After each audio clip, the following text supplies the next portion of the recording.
Bonjour à toutes et à tous, bienvenue dans ce nouvel épisode de l'essentiel du PSG. Au programme aujourd'hui, un tour possible de l'équipe du PSG contre Barcelone mardi, alors que Neymar s'est malheureusement ajouté à la liste des forfaits, même si on n'oublie pas bien sûr qu'il y aura le match contre Nice ce samedi en Ligue 1. N'hésitez pas à donner votre avis dans les commentaires sur quelle équipe vous aimeriez aligner. Nous serons là pour continuer le débat. Et avec moi aujourd'hui, l'habituel, l'inarrêtable Arthur, est-ce que tout va bien? Salut Nico, ça va? Et toi? Ça va, malgré les conditions compliquées. On enchaîne un peu les blessures en ce moment. Le Poissard Saint-Germain, malheureusement, est de retour. Je vais commencer par un petit rappel des faits avant de se lancer vraiment sur l'équipe. Le PSG affronte donc le Barça ce mardi 16 février en huitième de finale aller de la Ligue des Champions. Di Maria a été annoncé forfait quelques jours plus tôt. Cette fois, jeudi, c'était au tour de Neymar avec un souci musculaire pour 4 semaines environ, a dit le club. Il pourrait même manquer le retour le 10 mars. C'est un doute en plus. On n'oublie pas aussi, bien sûr, que Bernat est forfait pour ce match aller, certainement pour le retour aussi. On va donc essayer d'estimer les meilleures solutions pour le coach Mauricio Pochettino. Et pour se lancer, j'ai pris l'équipe qui a annoncé justement l'équipe ce matin. Ils se sont déjà lancés dans l'équipe, donc on va voir nous ce qu'on ferait à partir de ça. Bien sûr, c'est Navas dans les buts s'il est disponible. C'est un 4-2-3-1 avec une défense Florenzi, Marquinhos, Kimpembe, Kurzawa. Paredes et Gay pour la récupération. Sarabia, Verratti, Mbappé pour la ligne, on va dire, des trois milieux offensifs. Et Icardi en pointe, le buteur. Qu'est-ce que tu en penses? Qu'est-ce que tu voudrais changer ou ne rien changer? T'es libre. C'est vrai que cette équipe qui a été annoncée, elle est plutôt cohérente par rapport à ce que Mauricio Pochettino fait depuis son arrivée, hein, c'est-à-dire Sarabia en sorte de 12e homme qui prend du coup la place de Di Maria suite à sa blessure. Après, voilà, on l'avait déjà un peu évoqué hier dans le podcast. Verratti en 10, ça a l'air d'être l'option qu'il souhaite utiliser, hein. Comme offensivement, il joue un petit peu plus haut, se projeter un petit peu plus, être un petit peu plus au contre-pressing et défensivement, du coup, pouvoir revenir dans le 4-3-3 quand ça sera Barcelone qui va attaquer, Oui. qui va sûrement mettre un peu la pression. Donc, jouer avec Verratti en 10, c'est peut-être une bonne idée. Après, j'ai un petit doute sur Sarabia. Du coup, sur les derniers matchs, c'est pas Rassurant. du très grand Sarabia, mais en même temps, voilà, si on regarde, c'est quand même un grand joueur, hein. Il a fait des belles choses par le passé, hors Paris, mais aussi au PSG sous Tourelle. Il a des grosses qualités, il est capable de faire des gros matchs. Même pendant quelques temps l'année dernière, on lui prédisait une Mm. vraie C'est grosse vrai. concurrence avec Di Maria. Donc, c'est pas délirant non plus de le voir là. C'est un joueur qui défend bien. Donc, moi, j'aurais peut-être une préférence pour mettre Keane, donc c'est-à-dire jouer en 4-4-2, D'accord. mais avec Keane et Icardi, et, mais du coup Keane sur un côté, donc je sais pas, sur le côté gauche en l'occurrence, et Mbappé à droite, mais je sais pas trop en fait si c'est une option possible chez Pochettino. Voilà, c'est plus par rapport aux formes du moment. Je me dis que Moïse Keane fait des belles choses. En phase offensive, voilà, le bloc aurait pu coulisser pour offrir voilà, une grosse attaque parisienne, surtout dans les contre-attaques et tout. Mais celle avec Verratti en 10 me paraît plus cohérente dans la mesure où défensivement, il va falloir aussi avoir un milieu solide. Oui, quand même. Et Verratti, on le sait, hein, quand il va replonger dans le milieu, ça va être quand même un vrai élément clé du match, je pense. C'est lui qui va pouvoir aussi ressortir les ballons le plus vite possible, qui va pouvoir avec sa technique aussi sortir du pressing barcelonais. Donc pour moi, c'est une bonne solution. Voilà, après, on en a déjà parlé, hein, le voir en 10, c'est pas encore très très concluant. Mais au moins pour les phases défensives, donc ça reviendra un petit peu à passer en 4-3-3 quelque part. Mais si Pochettino ajoute justement ce jeu vers l'avant, ce fait de vouloir jouer plus haut, c'est pas pour rien. Donc je pense qu'il aura quand même comme consigne Verratti de jouer plus haut quand il le pourra. Et ça, c'est peut-être une petite différence par rapport à un 4-3-3 Tourelle ou un 4-3-3 Emery Les fameux. qui jouait plutôt avec une pointe basse. Et c'est vrai que c'est intéressant de pouvoir jouer avec une pointe haute. Après, Verratti qui soit sur le terrain, qu'il soit plus haut, plus bas. De toute façon, il fera du bien au PSG. Il saura s'adapter, il est très fort. Voilà, après, défensivement, gardien, je vois pas trop comment on pourrait changer l'équipe type Ouais, de clairement. l'équipe, entre guillemets. Après, voilà, la question que je me posais, c'est Gay Danilo. Danilo a fait un match correct contre Caen. J'ai trouvé qu'au niveau de la récupération, voilà, il a pas sublimé le match par ses passes vers l'avant. Il n'a Non, pas c'est non pas son plus style. créé du danger. C'est pas son style.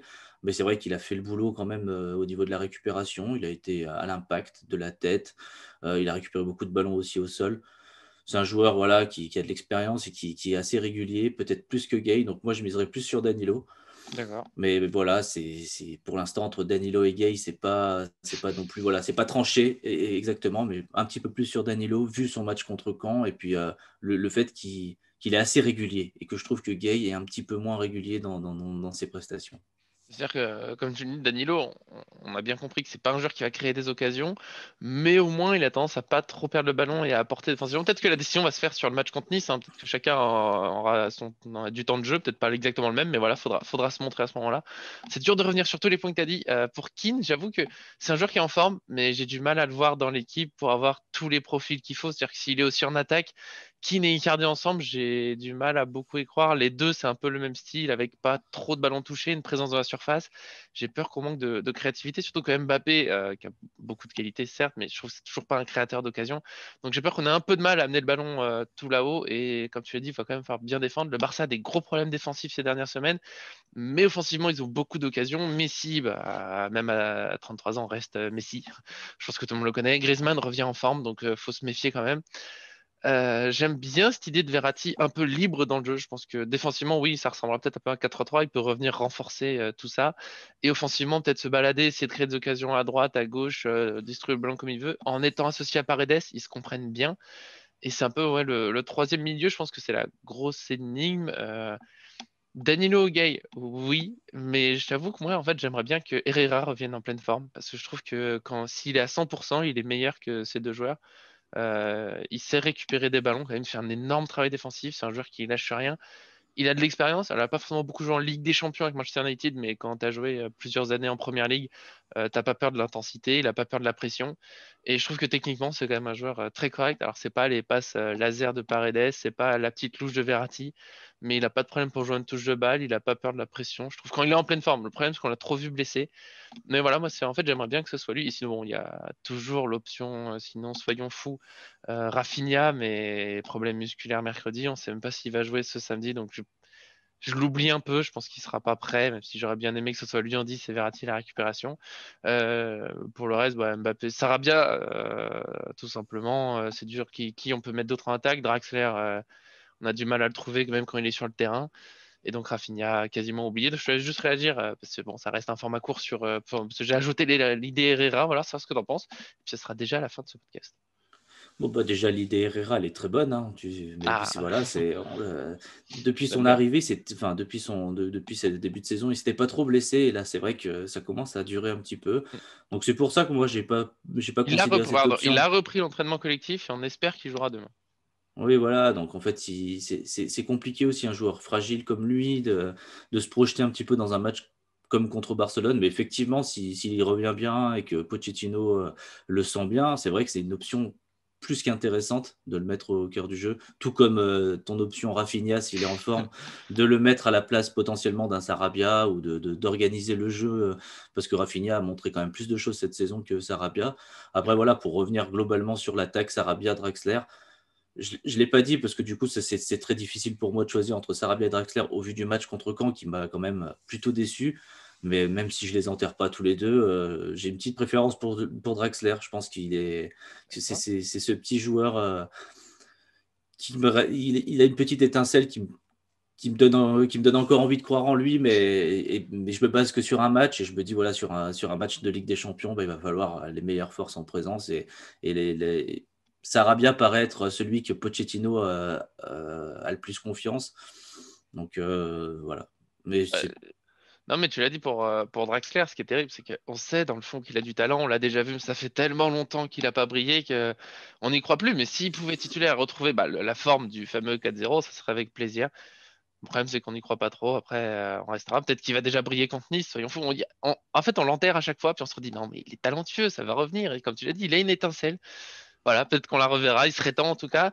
Et pour finir, je veux garder l'idée de Marquinhos. qui a parlé à France Bleu Paris, parce que beaucoup de gens s'inquiètent forcément. Neymar et Di Maria sont absents. Il a été invité à réagir et je veux finir le podcast sur sa réponse parce que je l'ai adoré. C'est pour ça que c'est notre capitaine. Il nous a dit ce sont deux joueurs importants. On reconnaît les qualités qu'ils ont, le pouvoir qu'ils ont de décider un match. Mais le foot, c'est un jeu collectif. Tu as besoin d'une équipe, d'un collectif, plus que d'un joueur ou l'autre. Il va falloir s'en sortir sans eux. Nous, on a besoin de cette victoire et de faire un bon match. Et je pense que c'est le meilleur résumé possible aux Parisiens de tout donner contre le Barça, sans oublier Nîmes avant. Merci à tous pour votre écoute et à Arthur pour sa présence au Parc des Princes qui me manque tant. Merci à toi et puis à demain Ouais, pour la c'est ça, on se présentation du retrouve. match contre Nice. Voilà, tu le dis, c'est la passe décisive, ça commence déjà. On se retrouve demain pour l'essentiel classique maintenant de l'équipe parisienne contre Nice et nos pronostics. En attendant, pour retrouver notre débrief de la victoire un peu compliquée, voire soporifique contre Caen. Merci à tous et au revoir.